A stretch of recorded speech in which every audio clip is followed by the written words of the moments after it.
Dear student, अपन factor affecting stability of complexes के बारे में डिस्कस कर रहे थे। पहले जो हमने फैक्टर जो डिस्कस किए थे वो size and charge of the metal ion, electron acceptive properties of metal ion.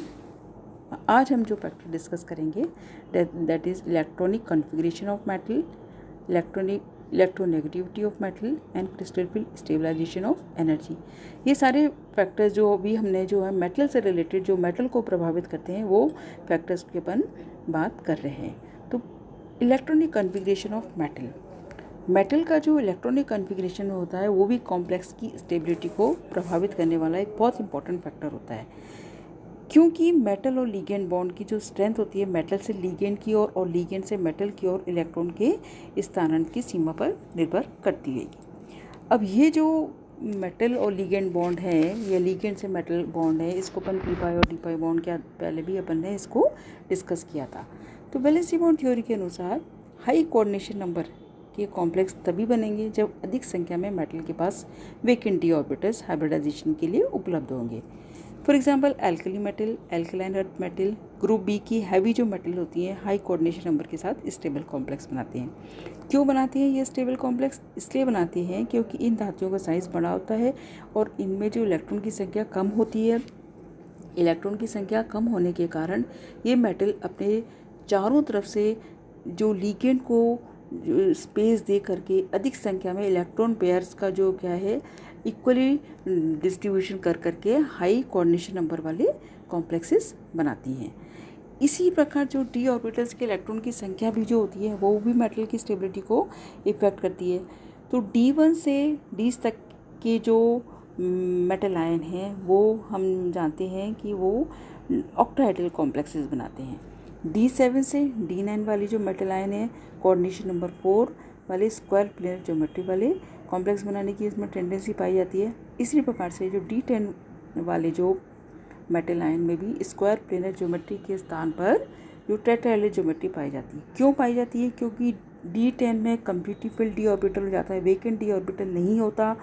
तो हाइब्रिडाइजेशन के लिए एस और पी ऑर्बिटल्स का ही उपयोग होता है, जिसके कारण इसकी ज्योमेट्री कैसी जाती है? टेट्राहेड्रल ज्योमेट्री हो जाती है। तो ये इलेक्ट्रॉनिक कॉन्फ़िगरेशन है, जो कॉन्फ़िगरेशन ऑफ मेटल है जो कॉम्प्लेक्स की स्टेबिलिटी को इफेक्ट कर रहा है। अब इसी प्रकार से जो है electronegativity of metal, electronegativity of metal किसी कॉम्प्लेक्स में हम बताए कि सेंट्रल मेटल एटम या आयन की जितनी ज़्यादा इलेक्ट्रोनेगेटिव होगी वो लीगेंड से इलेक्ट्रॉन पेयर को एक्सेप्ट करने की क्षमता भी उसकी अधिक होगी और कॉम्प्लेक्स की स्टेबिलिटी भी बढ़ेगी। तो ये फैक्टर इलेक्ट्रॉनिक कॉन्फ़िगरेशन, इलेक्ट्रोनेगेटिविटी, ये दोनों ही फैक्टर कॉम्प्लेक्स की स्टेबिलिटी को इफेक्ट कर रहे हैं मेटल की। अब जो नेक्स्ट जो फैक्टर है that is crystal field stabilisation energy. Crystal field stabilisation energy भी एक बहुत इंपॉर्टेंट फैक्टर है जो कॉम्प्लेक्स की स्टेबिलिटी को इफेक्ट करता है। जैसे कि हम जानते हैं कि कॉम्प्लेक्स के बनते समय डी ऑर्बिटल का क्या होता है? स्प्लिटिंग होता है, जिसमें कुछ मात्रा में एनर्जी मुक्त होती है, उसे हम क्रिस्टल फील्ड स्टेबलाइजेशन एनर्जी कहते हैं।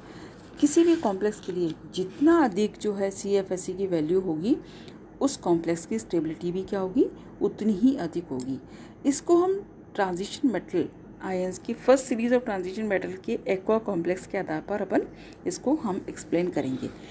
इसमें हम ये देख रहे हैं कि ट्रांजिशन मेटल की फर्स्ट सीरीज़ के डाइवैलेंट मेटल आयन का जो की स्टेबिलिटी का जो क्रम है वो इस प्रकार से है: manganese, then manganese 2+, iron 2+, cobalt 2+, nickel 2+, copper 2+, and then zinc 2+। ये एक मेटल की नेचुरल ऑर्डर ऑफ स्टेबिलिटी का क्रम है। इसमें हम देख रहे हैं कि जो कॉपर की स्टेबिलिटी क्या हो रही है? थोड़ी कम हो रही है जिंक से। इसको भी अपन आगे अभी डिस्कस करेंगे। ये जो है जो मेटल का जो ऑर्डर होता है वो नेचुरल ऑर्डर ऑफ स्टेबिलिटी कहलाता है। इनमें हम देख रहे हैं कि सभी आयंस पर चार्जेस क्या हैं? समान हैं, और पीरियड में जैसे जैसे पीरियोडिक टेबल में पीरियड में जैसे जैसे इनके आकार में कमी होती जाती है कॉम्प्लेक्स की स्टेबिलिटी भी क्या होगी? बढ़ती जाती है। अब कैल्शियम से जिंक तक के जो आयन के जो कॉम्प्लेक्स हैं उनकी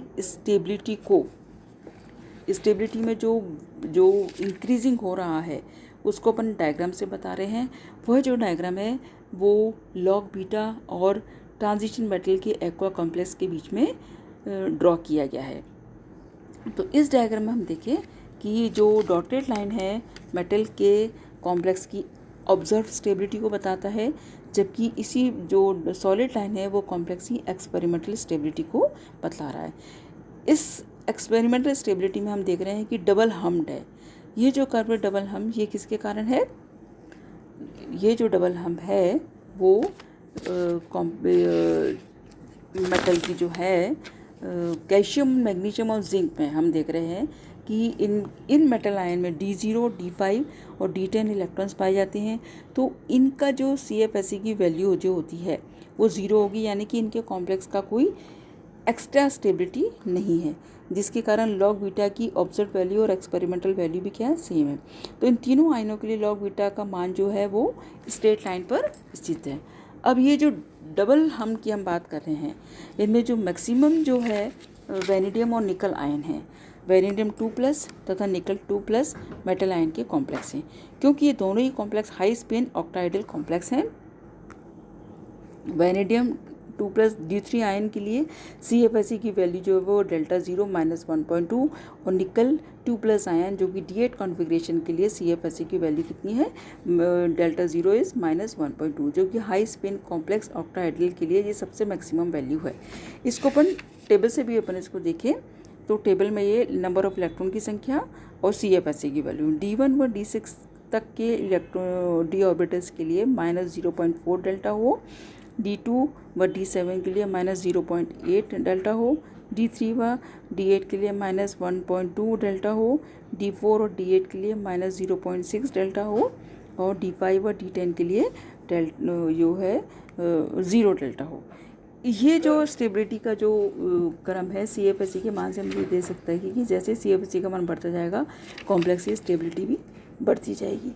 तो इस प्रकार जो ये जो लॉग बीटा के जो एक्सपेरिमेंटल वैल्यू जो हैं इनमें से हम CFSE के मान को हम घटा दें या सब्सट्रैक्ट कर दें तो हमें जो एक सिंपल रेखा प्राप्त होगी, डबल हम प्राप्त नहीं होगा। और ये सिर्फ कॉपर आयन को छोड़ करके जो CFSE के कैलकुलेटेड और जो कि स्टेबिलिटी का जो क्रम है जो मेटल आयन का, जो डाइवेलेंट मेटल आयन का, वो बिल्कुल नेचुरल ऑर्डर जैसा ही है। अब कॉपर की ये इरेगुलर क्यों है? क्योंकि कॉपर की CFSE को प्राप्त करने के लिए ऑक्टाहेड्रल संरचना के स्थान पर वो क्या कर रहा है? टेट्रागोनल स्ट्रक्चर हो जाती है। ये अपने को क्यों हो जाती है? क्योंकि इसमें जो D ऑर्बिटल भर जाते हैं और जो D ऑर्बिटल भरने के कारण इसमें जो अपन बताया ना पहले भी, इसमें हाइब्रिडाइजेशन SO_p ऑर्बिटल में होता है, जिससे इसकी ऑक्टाहेड्रल ज्योमेट्री ना करके इसकी टेट्रागोनल ज्योमेट्री हो जाती है।